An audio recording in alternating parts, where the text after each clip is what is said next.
खबर है राम मंदिर चढ़ावा मामले से जुड़ी हुई। आपको बता दें कि इस मामले में कई अहम खुलासे हुए। एक तरफ पता ये चला है कि आरोपी ने चोरी को लेकर पुलिस को अहम बयान दिए हैं, तमाम जानकारियां दी हैं, बताया है कि कैसे सिर्फ इवनिंग शिफ्ट में ही वो चोरी किया करते थे।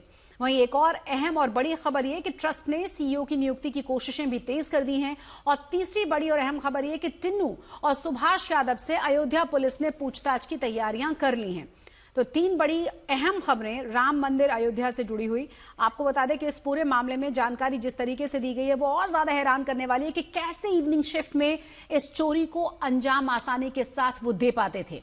अयोध्या के राम मंदिर चढ़ावा चोरी मामले में पुलिस और एसआईटी की जांच के बीच अब अहम खुलासा हुआ है कि एक ही शिफ्ट में चढ़ावे की गणना के पीछे बड़ी वजह सामने आ गई है। पता ये चला कि ज्यादातर दूसरी शिफ्ट यानी कि जो इवनिंग शिफ्ट हुआ करती थी उसके ही सबूत मिले हैं। चोरी सबसे ज्यादा तभी हुई है। पुलिस की जांच में साफ हुआ है कि आरोपी दोपहर 2 बजे से रात को 9 बजे वाली ड्यूटी में यानी उस शिफ्ट में आया करते थे और लगातार चोरी की वारदातों को वो अंजाम दे रहे थे।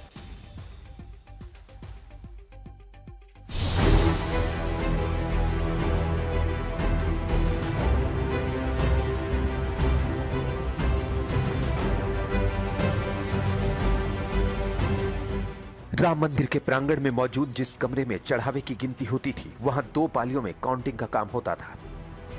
2 शिफ्ट में अलग अलग स्टाफ थे, सभी की जिम्मेदारियां बटी हुई थी, सभी उसी हिसाब से अपनी भूमिका निभाते थे।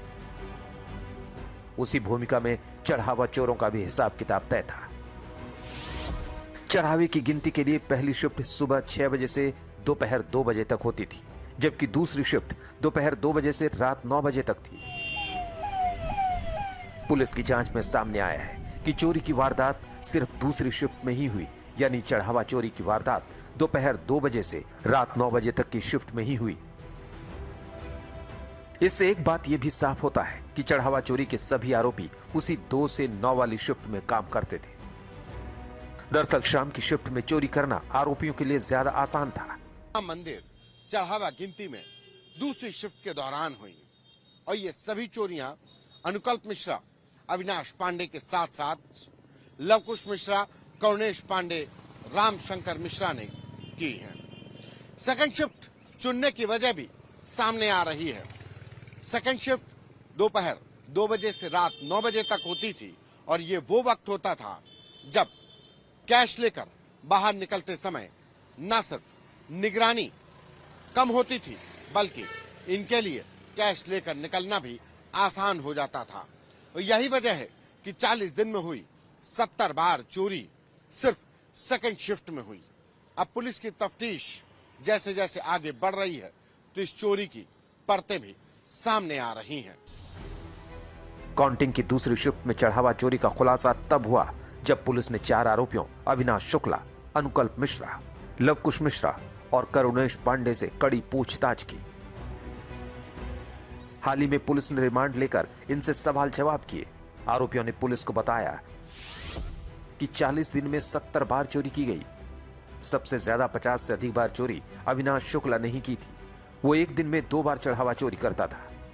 खुलासा यह भी हुआ कि अनुकल्प मिश्रा और अविनाश शुक्ला हर बार चोरी में एक दूसरे की मदद करते थे। जिन 40 दिनों का रिकॉर्ड पुलिस ने खंगाला है उसमें से 5 दिन ऐसे भी रहे जब एक ही दिन में चढ़ावा चोरों ने 3-3 बार चोरी की।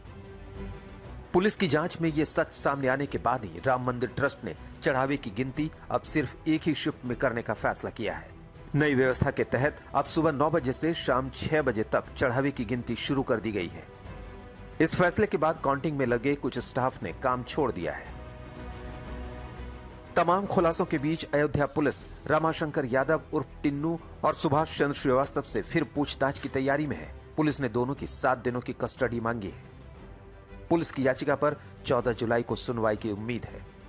संतोष कुमार शर्मा, अयोध्या, आज तक।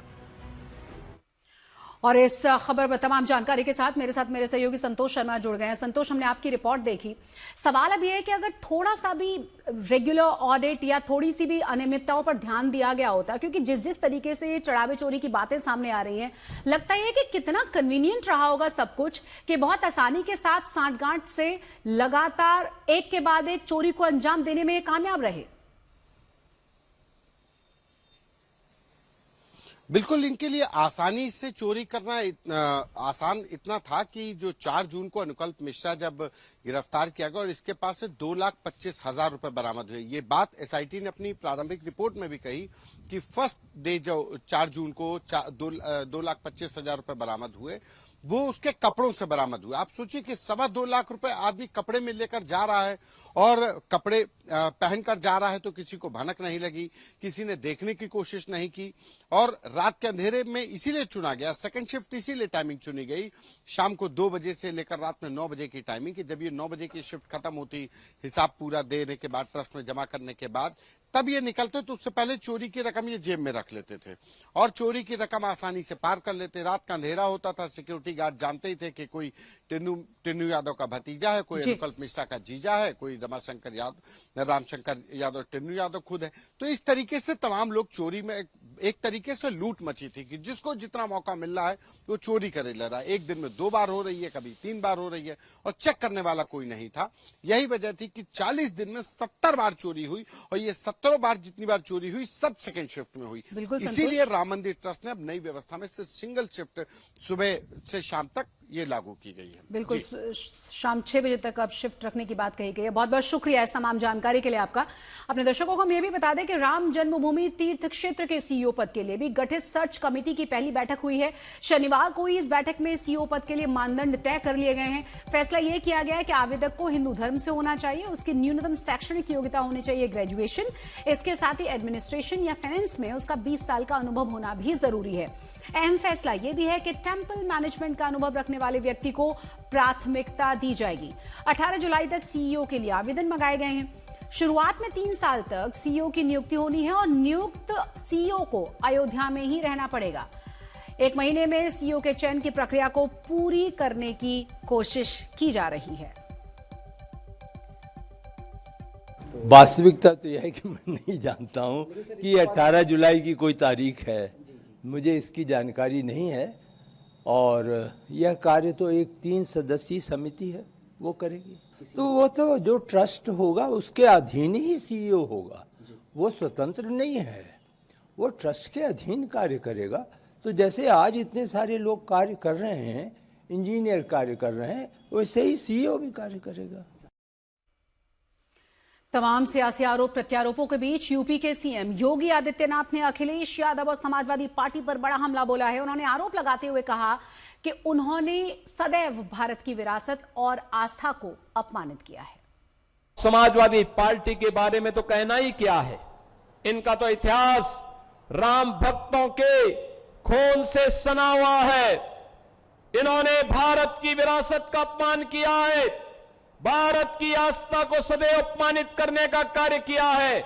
याद करिए कैसे लोग, जब समाजवादी पार्टी की सरकार थी और कांग्रेस की सरकारें हुआ करती थी, कैसे दंगे होते थे, पर्व और त्योहारों को कैसे लोग प्रतिबंधित करते थे, कैसे कांवड़ यात्रा को रोकते थे, कैसे भारत की आस्था को अपमानित करने का काम करते थे। लेकिन आज जब डबल इंजन की भारतीय जनता पार्टी की सरकार मोदी जी के नेतृत्व में विरासत का भी सम्मान कर रही है और विकास के कार्यों को द्रुत गति से आगे बढ़ाने का कार्य कर रही है, तो कांग्रेस और समाजवादी पार्टी इसको पचा नहीं पा रही है।